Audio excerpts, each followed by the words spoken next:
예, 하나님 말씀 보겠습니다. 하나님 말씀은 구약성경 시편 26편 1절에서 12절 말씀입니다. 구약성경 시편 26편 1절에서 12절 말씀을 교독하도록 하겠습니다. 내가 나의 완전함에 행하여 싸우며 흔들리지 아니하고 여호와를 의지하여 싸우니 여호와여 나를 판단하소서. 여호와여 나를 살피시고 시험하사 내 뜻과 내 양심을 단련하소서. 주의 인자하심이 내 목전에 있나이다. 내가 주의 진리 중에 행하여 정한 사람과 같이 앉지 아니하여 싸우니 간사한 자와 동행하지도 아니하리이다. 내가 행악자의 지폐를 미워하오니 악한 자와 같이 앉지 아니하리이다.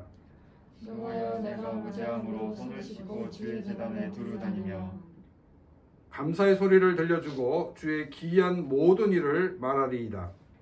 여호와여 내가 주께서 계신 집과 주의 영광이 머무는 곳을 사랑하오니 내 영혼을 죄인과 함께 내 생명을 살인자와 함께 거두지 마소서. 그들의 손에 사악함이 있고 그들의 오른손에 뇌물이 가득하오나 나는 나의 완전함에 행하오리니 나를 속량하시고 내게 은혜를 베푸소서. 내 발이 편편한 데에 섰사오니 무리 가운데에서 여호와를 송축하리이다. 아멘. 크리스천으로 우리가 이 땅 살아갈 때에 필요한 많은 것들이 있습니다.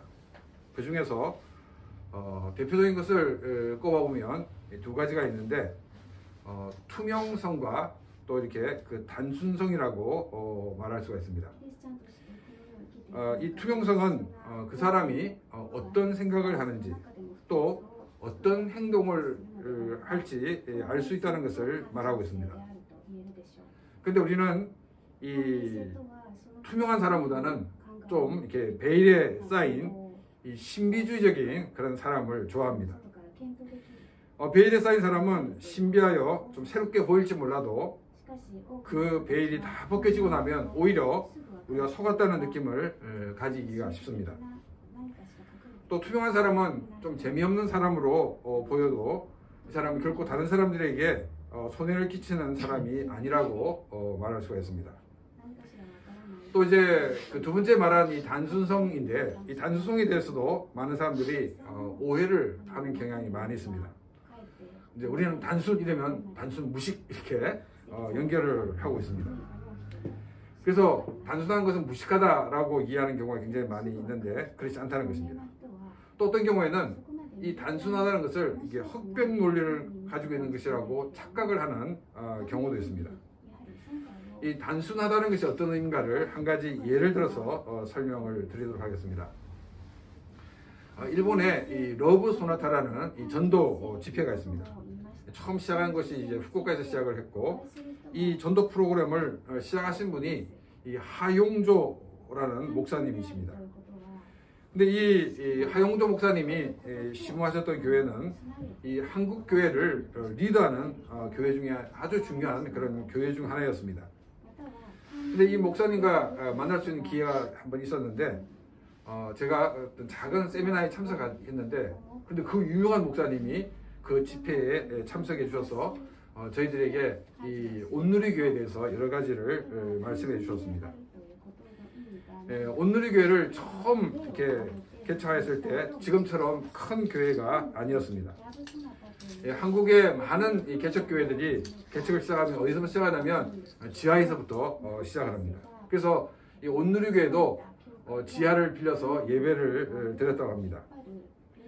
근데 이제 몇 년간 희생하고 또 고생을 하면서 이제 헌금이 모아져서 이제 2층으로 옮길 수 있게 되었다고 합니다.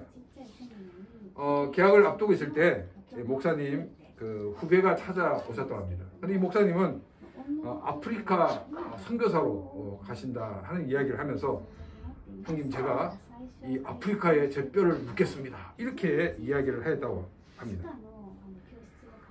이 목사님은 그 말에 굉장히 충격을 받은 거예요.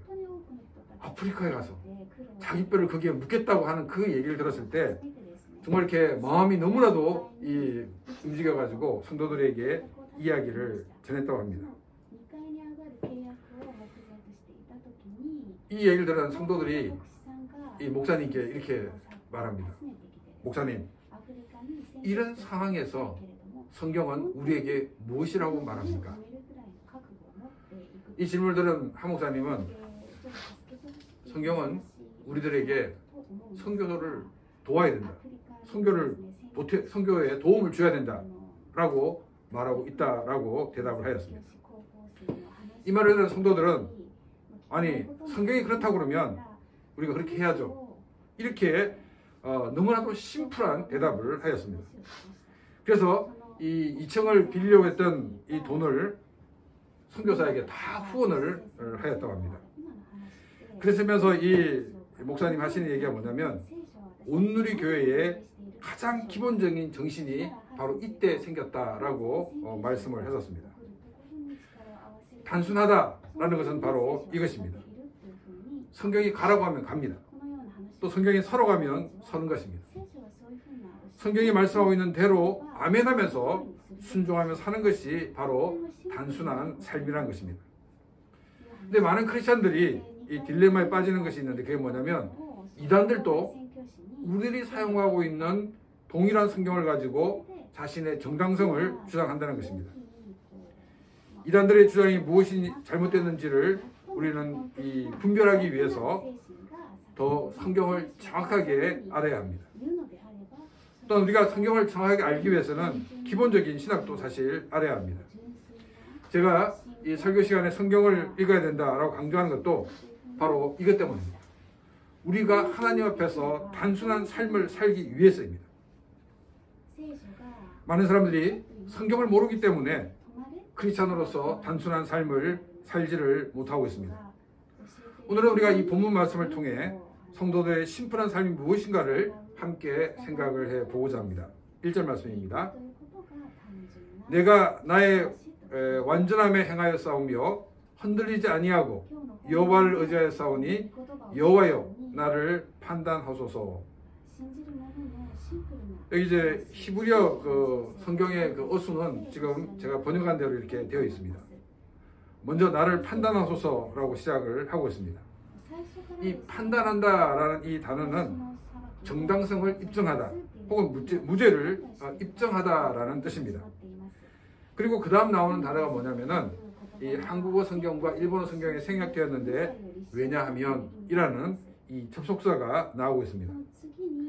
그리고 그 다음에 나오는 문장이 뭐냐면 나는 나의 완전함으로 걸었고 또한 나는 여호와를 신뢰해서 미끄러지지 않을 것입니다 라고 되어 있습니다.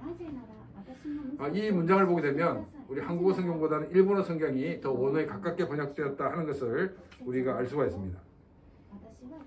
여기서 이 완전함으로 걸었다 라는 이 말은 아무 죄도 짓지 않고 아주 완벽한 삶을 살았다는 말로 오해할 가능성이 있습니다. 그런데 이 완전함으로 걸었다라는 이 말은 뒤에 나오는 문장 나는 여호와를 신뢰했다라는 말과 같은 의미라는 것을 우리가 알 수가 있습니다. 이 완전함이라는 이 단어는 지난주에도 말씀을 드렸지만 완벽함이란 뜻이 아니라고 말씀을 드렸습니다.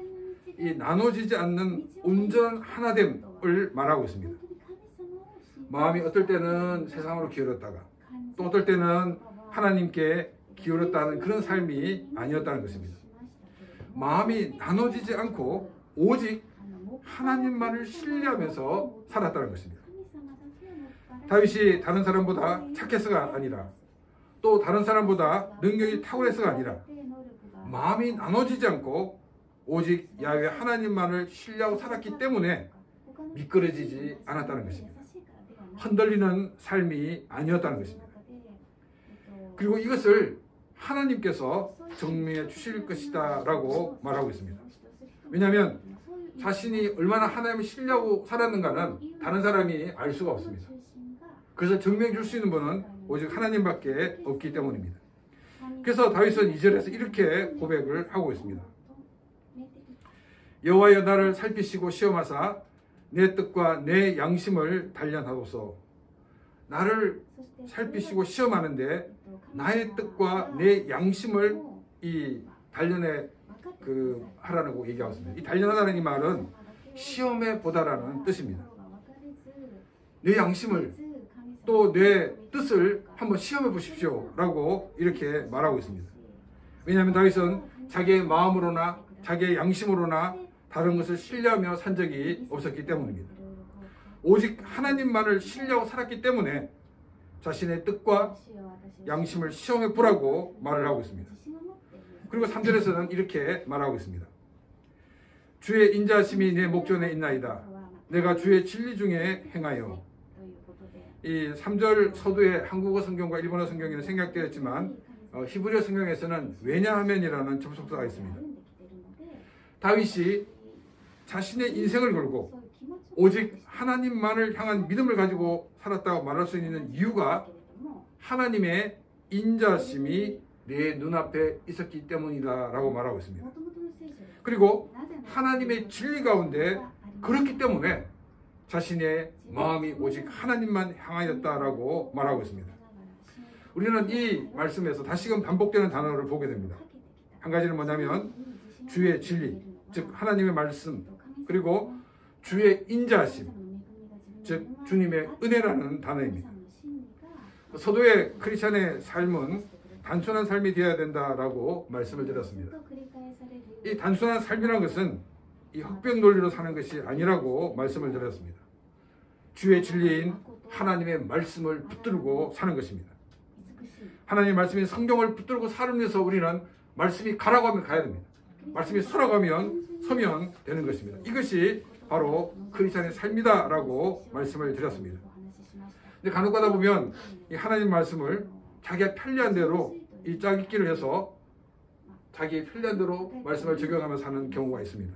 이것은 성경대로 사는 삶이 아니란 것입니다. 우리는 성경을 깊이 알아야 합니다. 그러기 위해서 우리는 성경을 읽는 시간을 가져야 됩니다. 그리고 우리는 성경을 연구하는 시간도 가져야 됩니다. 제가 늘 우리 성도들에게 죄송한 마음은 뭐냐면 제 설교가 너무 어렵다는 것입니다. 제 설교 패턴 자체가 처음 교회에 나오는 분들에서는 굉장히 좀 이렇게 좀 이해하기 힘들지 않나 이런 생각이 듭니다. 이제 저와 저 후배가 만나면 늘 제가 모교회 담임 목사님 설교가 이렇게 어렵기 때문에 그 때문에 우리가 이렇다라고 목사님 탓을 늘 하고 있는데, 이렇게 우리가 설교 말씀을 듣게 되면 내가 성경을 읽을 때 나도 모르게 이 문맥은 어떻게 되지? 또 이 말씀의 이 상황은 도대체 어떤 상황이지? 또 이 흐름은 도대체 어떤 흐름 속에서 이 말씀이 있는 거지라고 자기도 모르게 그런 식으로 말씀을 보게 된다는 것입니다. 그래서 말씀을 다른 사람들보다 굉장히 정확하게 볼 수가 있게 되는 것입니다. 말씀을 우리가 정확하게 이해하는 것이 굉장히 중요합니다. 왜냐하면 우리가 하나님의 말씀을 정확하게 이해할 때 하나님의 사람으로 하나님을 신뢰할 수 있는 삶을 살 수가 있기 때문입니다. 또 우리가 놓쳐서는 안 되는 단어는 주의 인자하심입니다. 이것을 시작적으로 표현하면 주의 은혜라는 단어입니다. 주의 인자하심, 즉 주님의 은혜라는 이 말은 포기하지 않고 끝까지 붙드시는 하나님의 사랑의 뜻입니다. 다윗이 믿음의 사람으로 말씀을 붙들고 승리할 수 있었던 것은 주님의 인자하심, 주님의 은혜, 즉 포기하지 않는 하나님의 사랑이 있었기 때문입니다. 충동적인 분노가 일 때도 하나님의 은혜가 임해서 분노를 조절할 수가 있게 되었습니다. 자신이 하나님 말씀에서 벗어날 그런 위기를 만났을 때 하나님의 은혜가 임해서 그 위기를 벗어날 수 있는 기회가 되었습니다. 자신의 힘으로 할 때는 늘 실패할 수밖에 없었습니다. 그러나 우리에게 주님의 인자하심, 주님의 은혜가 임할 때는 승리할 수가 있었던 것입니다. 우리는 무엇보다 주님의 인자하심, 주님의 은혜가 우리에게 늘 임하여 있음을 우리가 감사하는 그런 귀한 삶이 되시기를 바랍니다. 나를 붙드시는 이 하나님의 은혜로 우리가 승리할 수 있음을 믿고 담대히 하나님의 사람으로 살아가는 복된 삶이 되시기를 바랍니다.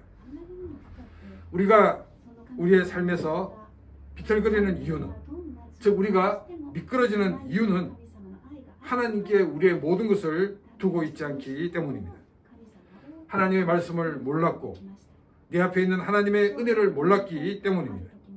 그래서 불안해서 온전히 하나님만을 신뢰할 수가 없었던 것입니다. 이스라엘 백성들은 이집트에서 노예 생활을 하는 가운데 하나님의 인도하심으로 자유인이 되어서 이집트에서 나오게 되었습니다. 이스라엘은 이 자신들이 자유를 위해 투쟁한 것이 아니었습니다. 하나님께서 이집트 사람들에게 재앙을 내리셨고 이집트 사람들은 이 재앙이 너무나 두려워가지고 자신들이 가지고 있는 폐물을 주면서 빨리 나가라고 이렇게 제충할 정도가 되었습니다. 그래서 그들은 자유인이 되어서 노예 생활을 청산하고 나올 수가 있었습니다.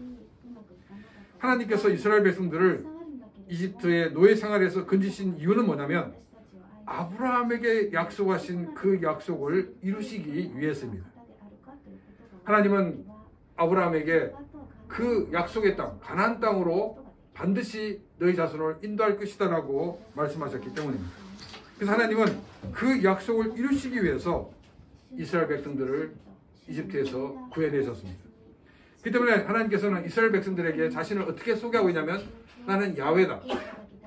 약속하시고 그 약속을 이루는 하나님이라고 자신을 소개하였습니다. 이스라엘 백성들은 이 약속하시고 그 약속을 이루시는 하나님을 경험하게 되었습니다. 왜냐하면 아브라함이 약속하신 그 약속을 자기를 통해서 이루는 것을 보았기 때문입니다. 이제 남은 것은 이스라엘 백성들이 가나안으로 가는 것입니다. 그리고 가나안 땅에서 정착하는 것이 그들이 남은 과제였습니다. 그런데 이스라엘 백성들은 그 약속을 이루시는 하나님을 경험했음에도 불구하고 하나님을 신뢰하지 못했다는 것입니다. 하나님의 약속을 믿고 나가면 되는데 그들은 그 하나님에 대해서 여러 가지 불만을 가지게 되었습니다. 이 불만은 하나님에 대한 신뢰가 없기 때문에 생기는 불만이었습니다. 하나님께서 이스라엘 백성들을 이집트에서 건져내시고 그 약속을 이루시기 위해서 가나안 땅으로 인도하신다라고 했으면 그 약속을 믿고 가면 됩니다. 근데 이스라엘 백성들은 물이 없다고 우리를 죽이려고 이 광야로 몰아냈습니까? 이렇게 하나님께 따졌습니다. 또 어떤 때는 뭐라고 얘기하냐면 우리가 이집트에 있을 때는 고기도 먹고 야채도 먹고 과일도 먹었는데 이 매일 이 만나를 먹고 이게 뭡니까? 라고 하나님께 불평을 늘어놓았습니다. 저는 이 말씀을 보면서 그들은 이집트에서 호화롭게 생활하지 않았습니다. 그들은 노예로 살았습니다. 야채를 먹으면 얼마나 좋은 야채를 먹었겠습니까? 과일을 먹었으면 얼마나 좋은 과일을 먹었겠습니까? 그럼에도 그들은 자신이 마치 과거에 귀족처럼 살았던 것처럼 이야기를 하고 있다는 것입니다. 하나님께서 광야로 인도하셨다 그러면 우리를 끝까지 책임주실 것이라는 것을 믿고 나가면 됐습니다. 그런데 그들은 그 하나님을 믿지 않았기 때문에 불만이 생겼고 그 불만을 토로했던 것입니다. 그들 눈앞에는 낮에는 구름 기둥이 이스라엘 백성을 인도하였습니다. 밤에는 불 기둥이 그들을 인도하였습니다. 그들은 직접 고개만 들면 하나님의 임재를 늘 볼 수 있었고 경험할 수 있는 삶이었습니다. 그럼에도 그들은 구름 기둥 가운데 불 기둥 가운데 임하시는 그 하나님을 바라보지를 못했습니다. 그들은 먹을 것을 구하기 위해서 그게 우리의 관심이 뺏겼고 또 마시는 물에 그들의 관심이 뺏겼던 것을 우리는 보게 됩니다. 그들이 살고 있는 그 광야는 먹을 것을 구할 수 없는 장소였습니다. 또 마실 물도 구할 수 없는 그런 장소였습니다. 그런 상황 속에서 매일매일 만나를 먹을 수 있다는 것이 얼마나 하나님의 큰 은혜였던가를 그들은 깨닫지를 못했습니다. 하나님께서 끝까지 책임져 주실 것이다. 우리를 믿고 나가자. 이런 믿음을 가지지 못했던 것입니다. 이런 믿음을 가지지 못했기 때문에 15일이면 갈 수 있는 거리를 그들은 40년을 방황하게 되었던 것을 보게 됩니다. 마음과 생각이 나눠져서 하나님만을 신뢰하지 못할 때 너무나 돌아가는 길을 갈 수밖에 없다는 것을 우리에게 보여주고 있습니다.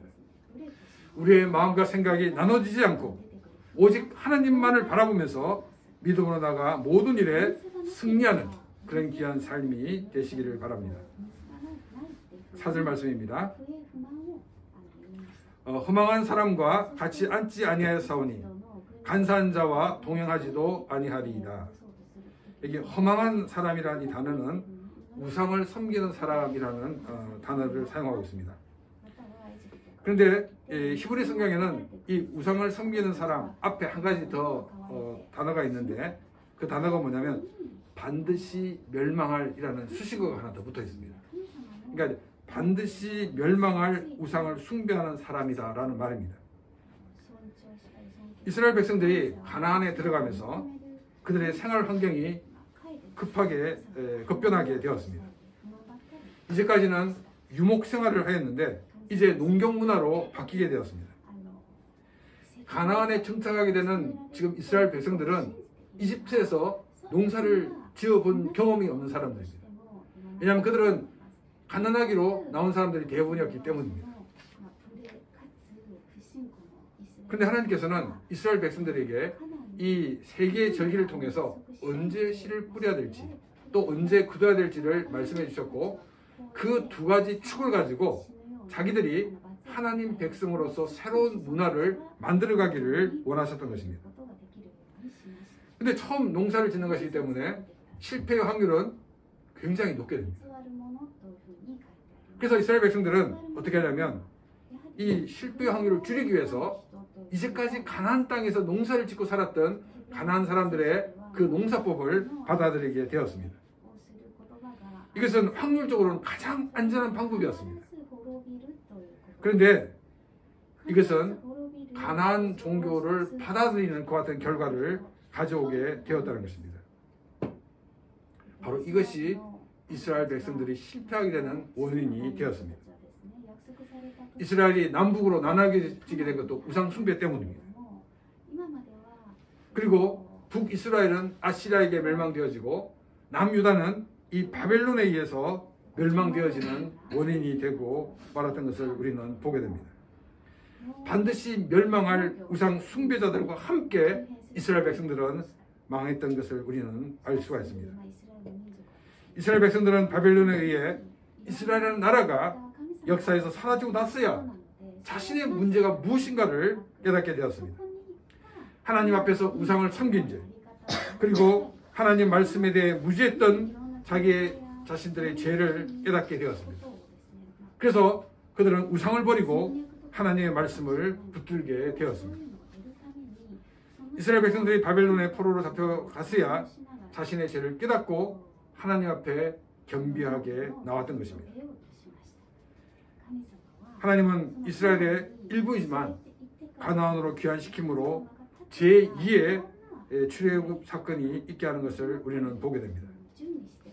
가나안에 돌아온 이스라엘 백성들은 조상들의 그 죄가 무엇인지 알았기 때문에 그 죄를 반복하지 않기 위해서 굉장히 노력을 했습니다.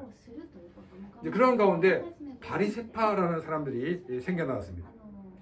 이 바리새파 사람들은 구별된 사람이라는 뜻입니다. 그들은 구별된 삶을 살기 위해서 열심히 노력했던 것을 보게 됩니다. 그런데 시간이 지나면서 이 바리새파 사람들은 형식주의로 흐르는 것을 우리는 보게 됩니다. 이 4절에서 간사한 자라는 이 말은 이 위선자라는 이렇게 번역하는 것이 더 원어의 의미가 사는 번역입니다. 속으로는 온갖 세상의 것을 다 계획하면서 겉으로는 굉장히 종교인인 척하는 이런 사람과 함께 하지 않겠다라고 고백을 하고 있습니다. 21세기를 사는 대부분의 크리스찬들은 종교적인 냄새를 많이 풍긴 사람을 다 우리 싫어 이렇게 말을 하고 있습니다. 근데 이런 말에 무색하게도 굉장히 영적인 척하는 그 같은 사람들을 잘 따릅니다. 기독교에서는 영성이라는 이 단어를 사용하는 것이 바람직하지 않다라고 말씀을 드렸습니다. 왜냐하면 우리는 영만을 가지고 사는 것이 아니라 영과 육이 함께 존재하는 존재이기 때문입니다. 우리가 구태 영성이라는 단어를 붙인다면 이 영성의 뜻은 뭐냐면 바로 우리가 어떤 영적인 경지에 이르는 것이 아니라 바로 성령의 인도하심을 받는 사람을 우리는 영적인 사람이다라고 말할 수가 있습니다. 우리는 늘 말씀에 깨어있어 성령의 인도를 받는 참된 영성을 소유한 그런 귀한 삶이 되어야 한다는 것입니다. 5절 말씀입니다. 내가 행악자의 지폐를 미워하오니 악한 자와 같이 앉지 아니하리이다. 이 4절에 등장한 우상숭배자, 위선자는 이 종교적인 것과 관련된 사람이라면 이 행악자는 종교적인 것과는 관계없이 악을 행하는 사람이다라고 말할 수 있습니다. 악을 행하는 사람들의 모임을 미워한다라고 말하고 있고 그들과 같이 앉지 않는다라고 말하고 있습니다. 이것은 그들과 일체 아무것도 하지 않겠다라는 고백입니다. 하나님 백성들이 악을 가지고 성공한 사람을 부러워해서는 안 된다는 것입니다. 악에 속는 어리석음을 가져도 안 된다는 것입니다. 그리고 악에 침묵을 해서도 안 된다는 것입니다. 또 성자의 논리에 서 있어도 안 된다는 것입니다. 역사는 성자에 대해 굉장히 미화시키는 경향이 많이 있습니다. 그래서 그 시각을 따라가다 보면 객관적인 시각을 가지 못하는 경우가 많이 있습니다. 그래서 이 승리한 사람의 논리에 잠식되는 경우가 많이 있습니다. 우리가 알고 있던 모르고 있던 악에 부역했던 그 모든 사람들은 악에 동참한 사람이라는 사실을 우리는 기억해야 됩니다. 일본은 이 전범에 대한 처벌이 굉장히 좀 미온적이었습니다. 그런데 독일의 경우에는 이 나치에 부역했던 많은 사람들을 찾아내서 벌을 받게 하고 있습니다. 유대인 학살이 있었던 곳에 경비병이었던 사람이 심지어 나이가 80이 넘고 90이 넘었지만 그들을 재판하여 벌을 내리는 이유가 뭐냐면 악에 대해 무시하거나 악에 대해 침묵하거나 방관하는 것이 얼마나 큰 죄인가를 사람들에게 일깨우기 위해서입니다. 기독교 안에 종교적인 열정은 있는데 윤리적이고 도덕적인 면에서 무가각한 사람들이 굉장히 많이 있다는 것이 굉장히 마음이 아픕니다. 또 어떤 경우에는 정치적으로 같은 성향이라고 또 자신이 알고 있는 그런 친분 있는 사람이라고 악을 눈감는 것은 결코 하나님의 사람의 모습이 아니라는 것입니다. 나치에 대한 독일 법정을 기억하시기 바랍니다.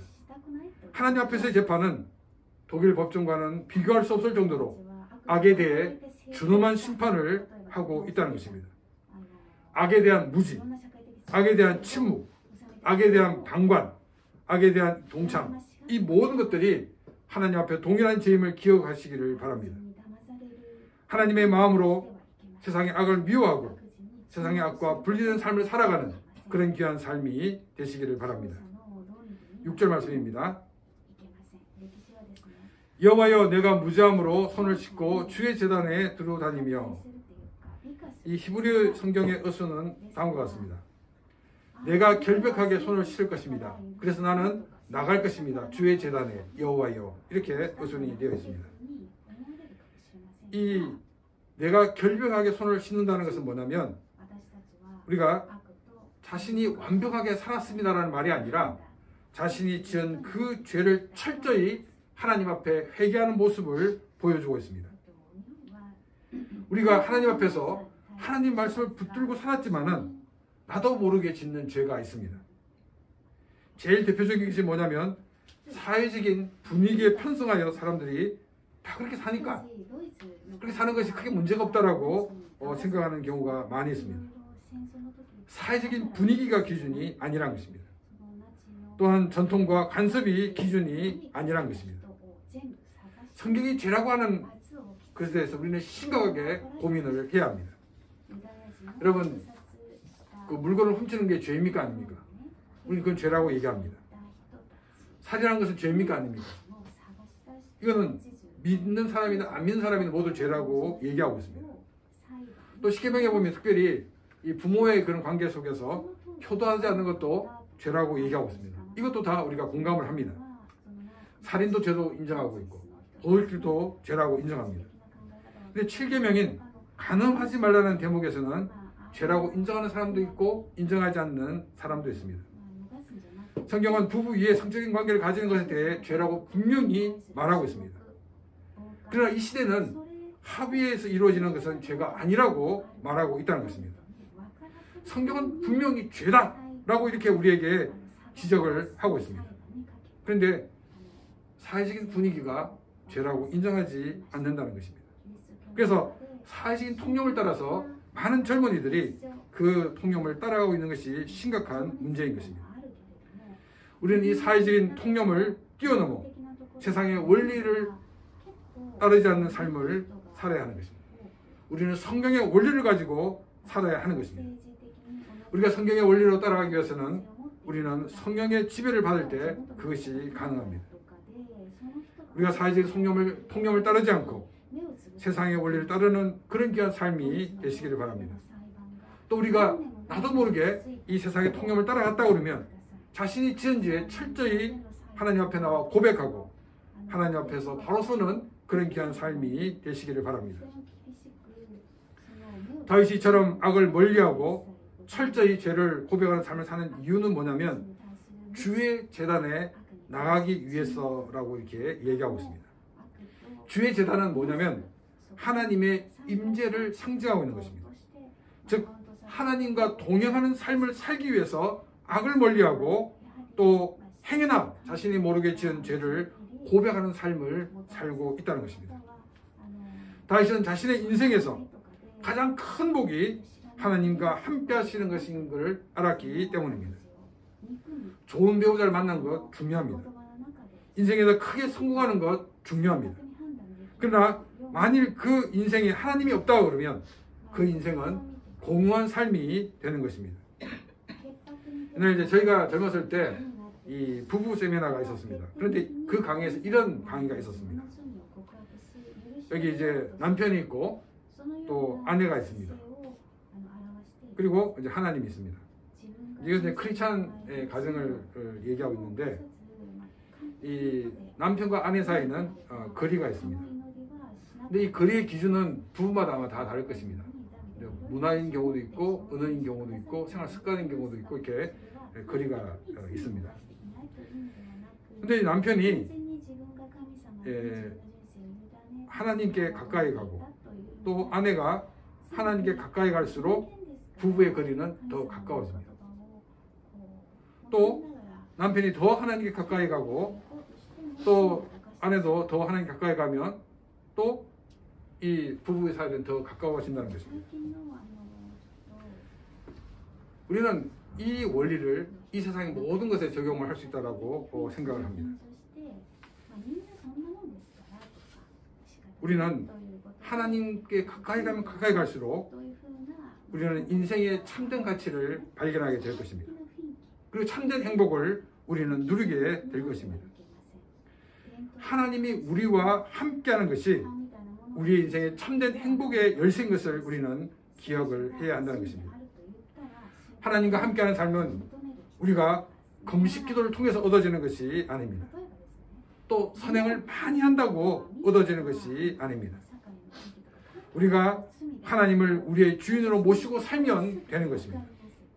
우리가 늘 기도하면서 하나님 나를 다스려 주십시오라고 기도하시기를 바랍니다. 그리고 하나님의 인도하심에 순종하며 나감으로 하나님이 함께하는 그런 귀한 복을 누리며 살아가는 복된 삶이 되시기를 바랍니다. 하나님과 함께하는 삶을 사는 삶에는 정말 하나님을 향한 감사가 터져나올 수밖에 없다는 것입니다. 7절에서 이렇게 말하고 있습니다. 감사의 소리를 들려주고 주의 기이한 모든 것을 말하리이다. 자신을 위해 일하시는 하나님이 너무나도 위대하시고 너무나도 감사하다는 그와 같은 그 감격이 북받쳐서 사람들에게 감사의 소리를 들려주고 하나님이 나에게 하셨던 그 일들을 알려줄 수밖에 없다라고 다윗은 얘기하고 있습니다. 죄와 허물로 죽었던 나를 건지시고 하나님의 자녀가 되게 하시고 또 하나님의 자녀로 영광된 자리에 서게 하신 이 위대하신 하나님을 고백하지 않을 수가 없다는 것입니다. 기독교는 단순합니다. 성경이 가는 곳에 우리는 가면 되고 성경이 서는 곳에 서면 됩니다. 다윗이 이런 단순한 삶을 사는 것은 다른 것이 아니라 하나님과 함께하는 삶을 살기 위해서입니다. 자기 만족을 추구한 삶은 결국 결핍한 삶을 살 수밖에 없다는 것입니다. 하나님이 함께할 때 우리는 인생의 참된 기쁨과 참된 행복을 알게 됩니다.